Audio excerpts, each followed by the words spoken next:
ஊர்லலாம் இருக்கிறப்ப இந்த முடக்கத்தான் கீரை ஒரு கட்டே ரூ. 10 தான் இருக்கும்.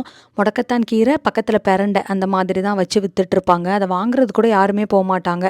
கூப்பிட்டு கூப்பிட்டு வாங்கிட்டு போக சொல்லுவாங்க. இங்கே வந்து கிடைக்கிறதே அபூர்வமாக இருக்குது. கொஞ்சம் லேட்டாக போனோம் அப்படின்னா கீரையெல்லாம் காலியாயிருது. இந்த கவரில் இருக்க கீரையோட ப்ரைஸ் வந்து நம்ம இந்தியன் ரூபா படி ஒரு ரூ. 350 கிட்ட வரும். ஊர்லலாம் இருக்கிறப்ப துவையல் தான் பண்ணுவேன். ஆனால் பசங்க இந்த துவையலை சாப்பிட முன்னாடி அவ்வளோ கஷ்டப்படுவாங்க, பிடிக்கவே பிடிக்காது. அதனால் இன்றைக்கி தோசை பண்ணலாம் அப்படின்னு தான் பிளான் பண்ணியிருக்கேன். இந்த தோசை நான் எப்படி பண்ணுவேன்னா, ஃபஸ்ட்டு முடக்கத்தான் கீரையை ஃபுல்லாக நல்லா க்ளீன் பண்ணி வாஷ் பண்ணி எடுத்து வச்சுட்டேன்.